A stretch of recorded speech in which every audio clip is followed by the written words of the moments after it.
You do not need a six-figure salary to achieve financial freedom. In fact, some of the most financially secure people I have met in my career do not earn enormous paychecks at all. They have simply mastered the skill of making their money work for them. And that is exactly what we are going to walk through together. I'm going to show you how you can completely transform your financial life over the next 6 months by following a clear month by month plan. This is the same blueprint that has helped people go from living paycheck to genuinely building real wealth. I am a qualified accountant and a former investment banker. And on this channel, we talk about personal finance and building a financial life that is actually yours. Let's start with month one. Have you ever heard of the ostrich effect? It is a psychological bias where people actively avoid information that makes them uncomfortable, especially when it comes to money. Have you ever delayed checking your bank account after a big weekend? Ignored a credit card statement because you genuinely did not want to see the damage? That is the ostrich effect in action. Our brains convince us that if we do not look directly at a problem, it somehow does not exist. The irony is that avoidance makes everything worse. Stress builds quietly in the background. Small issues snowball into bigger ones, and before you know it, you feel completely out of control of something that was actually manageable the entire time. The moment you face your finances head on, something shifts. Clarity replaces anxiety. A plan replaces dread. So, month one is entirely about ripping off that band aid and taking full, clear eyed control. Step one, calculate your core four numbers. These are the only four numbers you genuinely need to focus on at this stage. First, your net income, the amount that actually lands in your account after tax, your real take home pay. Second, your fundamental expenses, rent or mortgage, utilities, groceries, transportation, anything essential to your day to day living. Third, your future you money, anything already going towards savings and investments. And fourth, your fund spending. What is left over for the things that make life enjoyable, the nice to haves rather than the need to haves. Doing this exercise honestly is going to feel uncomfortable at first, and that discomfort is completely normal. You might discover you're spending significantly more on dining out than you realized. You might find that a handful of forgotten subscriptions are quietly eating into a meaningful chunk of your income every single month. But at this stage, knowledge genuinely is power, and you will see exactly why everything we do in the following 5 months depends on getting this foundation right. To make this easier, use an app or a spreadsheet, ideally one that does the calculations automatically and removes as much friction as possible. The last thing you need when doing something that already feels like a chore is a clunky tool that makes it feel like an even bigger one. Less friction means you actually stick with it. Month two, save 1 month's worth of your fundamental expenses. If your fundamental costs calculated in month one came out to $2,500, that is your target. I know that sounds like a lot in a single month, and it is meant to feel ambitious because this one step alone puts you ahead of a significant portion of the population. Most people never get to this stage, not because they are incapable of cutting back, but because their brain actively fights against it. We are wired for immediate gratification, which makes saving feel like a loss in the moment. Here is the reframe that genuinely changes how this feels. You are not depriving yourself. You are buying freedom. For this 1 month, go all in. Cancel subscriptions you barely use. Cook at home instead of eating out. Pause non-essential purchases entirely. Know that the discomfort of this particular month is temporary and deliberate.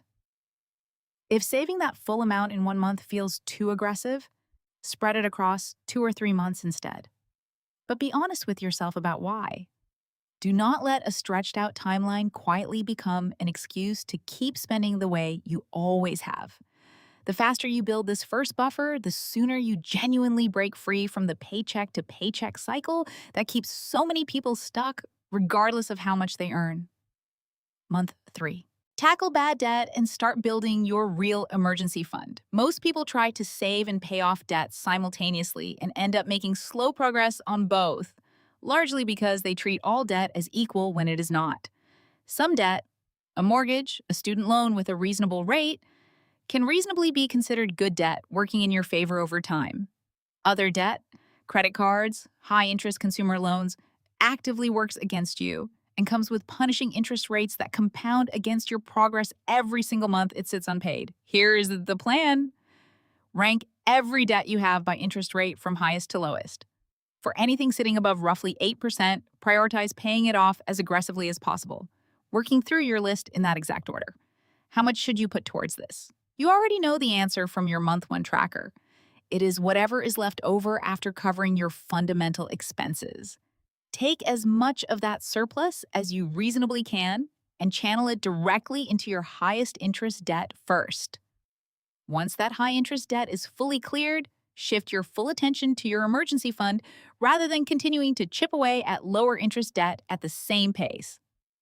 This sequencing matters because it gets you to genuine financial stability faster than spreading your effort thin across everything at once. Start by targeting 3 to 6 months of your fundamental expenses for your emergency fund. If you have a stable job, 3 months is a reasonable starting target. If your income is unpredictable, commission-based work, freelancing, contract roles, aim straight for 6 months, but do not get stuck here indefinitely. A lot of people pause their entire financial growth just to keep stacking cash well beyond what they actually need.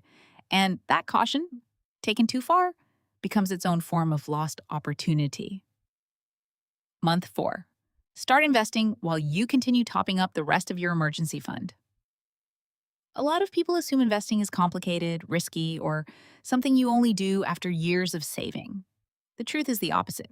The sooner you start, the more wealth you build, because time is the single biggest factor in how much compounding can do for you.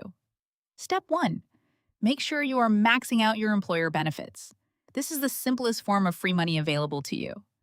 If your employer offers a 401k match, contribute enough to capture the full match. That is a 100% return on your own contribution before your investments have even done anything. Skip this and you are leaving guaranteed money on the table every single pay period. Step 2. Open a tax-advantaged investment account. Where you invest matters just as much as what you invest in. In the US, that means a Roth IRA, a tax-advantaged retirement account where your contributions grow completely tax-free and you pay nothing on withdrawals in retirement. These accounts let you keep significantly more of your gains rather than losing a portion of them to tax every single year. Step 3. Invest in broad market funds and keep it simple. You do not need to pick individual stocks. Most professional fund managers cannot consistently beat the market either, so instead, invest in index funds and ETFs that spread your risk across hundreds or thousands of companies at once. The S&P 500 alone has averaged just over 10% annually over the last several decades. That is the quiet, unglamorous power of long-term investing. Step 4. Keep building your emergency fund alongside your investing. You do not have to choose one or the other. Early on, you might put 70% towards your emergency fund and 30% towards investing. Then shift to a 50-50 split. And once your emergency fund is fully built, move to putting 100% of your surplus towards wealth building. This way, you're always moving forward on both fronts simultaneously, building security and growing wealth at the same time, rather than treating them as sequential. Month 5. Increase your income. Every job should give you one of two things: a genuine learning opportunity or a genuine earning opportunity. Ideally, both. But if you are getting neither, it is worth doing something about it. Either negotiate a raise with concrete evidence of your market value or start exploring better paying opportunities elsewhere. In most cases, switching roles entirely is the fastest way to meaningfully increase your income. Research consistently shows job switchers see significantly larger pay increases than people who stay and wait for incremental raises that often do not even keep pace with inflation.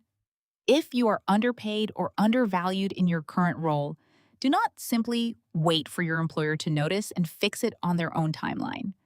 Make the move that genuinely benefits you. And if you want to build something alongside your main income, rather than replace it entirely, consider creating a side income. Sell a skill, start freelancing, monetize a hobby, build a small online income stream. Even an extra $200 or $300 a month can meaningfully accelerate both your savings and your investing, especially when that surplus is being directed somewhere that compounds rather than just sitting idle. Month 6. Automate and optimize everything. Have you heard of decision fatigue? It is a well-documented psychological phenomenon where the more choices we make throughout a day, the worse our decision-making becomes by the end of it. By evening, our brains are exhausted and we default to whatever's easiest, skipping the gym, ordering takeout, or simply ignoring our finances entirely for another day.